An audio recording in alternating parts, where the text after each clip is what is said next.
What's up guys, it's Smitty back with another YouTube video. Today we're going to be looking into the Western Conference contenders next NBA season. Before we get into this video, it would be awesome if you can check to see if you're subscribed to my YouTube channel. It's completely free, takes about 2 seconds to do, and it really makes my channel grow. Also, if you enjoyed this video, consider liking it. It'll recommend this video to even more people. So if you'd like to help me out, make sure to smash the subscribe and the like button. Thanks guys, I really appreciate the support. Enjoy y'all.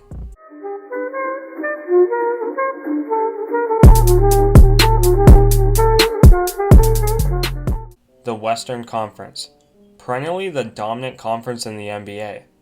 We've seen some very competitive years in this conference, but will 2021 be the most cutthroat of them all? This upcoming season, I predict there to be 4 standout teams battling for an NBA Finals berth. These teams are the Los Angeles Lakers, Golden State Warriors, Los Angeles Clippers, and the Denver Nuggets. Let's dive into each team's situations going into 2021. Starting with the reigning champions, the Los Angeles Lakers. Possessing the high-profile duo of LeBron James and Anthony Davis, the Lakers are star-studded up front, but their lack of depth was on full display this postseason. LeBron and AD had to put this team on their back to succeed. At times their bench performed, making them look unbeatable, but many other times they failed and made the team look pedestrian. This inconsistency might not pass next season with new contenders emerging. Let's look at what the Lakers can play with next season. They got LeBron and AD, which are there to stay. Even though AD is a free agent, I can see him signing a long-term deal with the Lakers. They then have Kyle Kuzma, Alex Caruso, and Dennis Schroeder under contract. The rest are all free agents. In a perfect world, the Lakers could re-sign KCP, Rondo, Dwight, and Morris for reasonable deals. However, that's not secured at all. On the bright side, I believe the Lakers will land at least one decent free agent from another team. History has shown that teams located in the Sun Belt have a higher chance of landing free agents. The Lakers are also a very popular destination because of their elite reputation. Despite the free agent class being underwhelming, there are a few good options the Lakers have a chance on. Marcus Morris, Austin Rivers, Danilo Gallinari, and even Carmelo Anthony. The best case scenario, the Lakers land either Rivers or Gallo. Rivers would be great scoring off the bench and could help fill the gap in the Lakers guard slot. Gallo is a very productive player and could be slipped in at the power forward position. I believe that next season, the Lakers will take advantage of AD at the 5 more often. This will leave a perfect slot for Gallo to come in and produce offensively. This leaves the Lakers with a forecasted squad of LeBron, AD, Gallo, Kuzma, Caruso, Schroeder, KCP, Rondo, Dwight, Morris, and maybe another Morris. Next we're going to look at the Golden State Warriors. Despite being horrible last season, the Warriors can see the light at the end of the losing tunnel. Steph, Clay, and Dre are coming back together, along with many assets. These brothers have had a year and a half off, and I think they are ready to continue where they left off. There is uncertainty whether they'll come back 100% healthy, however I'm going to look on the bright side and assume they've had enough time to recover. I think we all know what these guys do when healthy, so let's look at the other assets this team possesses. First of all, the Warriors have the 2nd pick in the draft. They can either deal it or use it. If the Warriors use it, they'll probably land James Wiseman, the best center in the draft class. Wiseman can fill the void in their center spot and give them someone to develop for the future. The Warriors also have a few valuable young assets that they can trade away.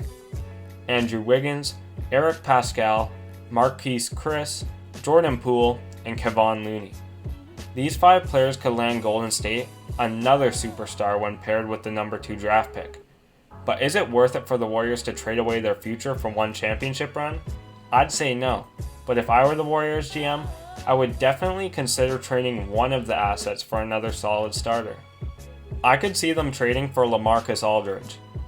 Even though Aldridge is aging and only has 1 year left on his contract, he would be a great rental for the Warriors. Averaging 19 points per game last season on great shooting percentages, Aldridge could be the stretch big man the Warriors desperately need.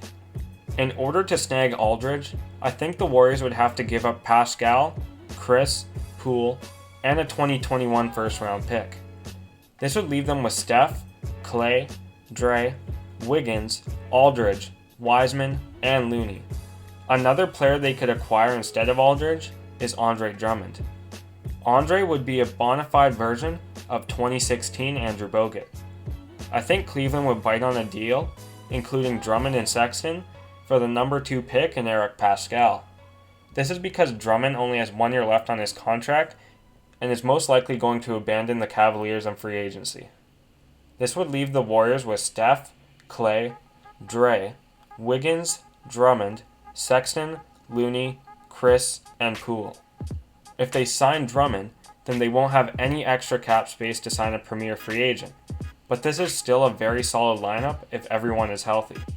Now let's examine the Los Angeles Clippers, the most disappointing team of 2020. The GM of the Clippers has a tough decision to make. Do they keep PG on board and hope he gets his acting gear, or do they shop him for some more depth? Personally, I'd keep him unless I get a very good deal. Right now, PG's stock as a player is at an all-time low, so shopping him now will put them at a loss. I think that PG will come back similar to his OKC days next season. This is because him and Doc Rivers had some controversy going on into the season that I'd rather not discuss. Now that the Clippers hired Tyronn Lue, I think that PG will finally have peace of mind. Not to mention, PG was unable to see his wife in the bubble, and I contribute that to his shortcomings this postseason. Seriously, I'm not joking. PG could have used a little wake up during the playoffs, but nobody was there to help him. The Clippers also have some free agents on the line, and I think the only one they should throw money at is Trez. I'd assume Trez would stay despite underachieving these playoffs. Personally, I don't think the Clippers will land any other free agents outside of their franchise. Maybe JaVale McGee or Christian Wood, but even that's stretching their cap space. So the Clippers will most likely have a lineup of Kawhi, PG, Trez, Pat Bev, Lou Will, JaVale McGee, Zubac, and Jamichael Green. Pretty similar to last season, but I believe they'll have a newfound drive, chemistry, and humble demeanor. Finally, we got the underdog, Denver Nuggets. Denver is the only contender in the West not located in California, making them a small market. As stated in my Denver Nuggets video, they are loaded with talent. Denver has 2 options: trade their assets for a temporary super team, or 2, develop their talent for a future super team. Personally, I'd go with number 2. This honestly wouldn't hurt their team's chances of winning this season. The Nuggets still have a great squad, and even without adjustments, they would be in the race for the conference finals. But if they did plan on trading it all away, here's what I think they could get. I think the best trade option for the Nuggets would be pursuing Bradley Beal. They would have to prepare a package surrounding around Michael Porter Jr., and I think the Wizards would bite on MPJ, Bol, the Rockets' 2021 first-round pick, the Nuggets' 2023 first-round pick. This would leave the Nuggets with a roster of Jokic, Murray, Beal, Grant, Harris, Millsap, Morris, and Plumlee. Sure, it would ruin their future, but I think this would propel the Nuggets to the favorites. Looking at these 4 teams' best possible options next season, who do I think will be the favorite? I think the race for the NBA Finals is going to be extremely close. At the end of the day, injuries, trades, and free agency signings will dramatically affect these 4 teams very soon. But if I were to choose, I'd say the Lakers are still the favorite. I believe this because the trade for Dennis Schroeder really propelled my outlook on this squad. This trade got rid of the inconsistent Danny Green for the very competent Dennis Schroeder. Schroeder fills the gap of playmaking when LeBron is off the court, and he is pretty good in ISO and on defense. Since the Warriors have slight injury concerns, the Clippers aren't proven yet, and the Nuggets only have young talent, the Lakers seem like they're the very close favorite. For all I know, any of these 4 teams could make it out of the West and compete in the 2021 NBA Finals. All in all, These 4 teams are going to be in an arms race with each other, pursuing the same free agents, scrambling for trades, and hiring new staff. It's tough for me to rank these teams at this moment in time because of all the variables that come into play, but I've laid out the groundwork for the upcoming race in the West. The Lakers are the safe bet, and will continue to do what they've done all of last year. But do they have enough to get it done while other teams develop? The Warriors have the most questions in terms of injuries, but also the most options. The Clippers' backs are against the wall, and they have a tough decision to make. Do they keep PG on board, or do they ship him for more depth? And the Nuggets have the most assets of the 4, but do they plan on developing their young talent, or trading it all away for a temporary super team?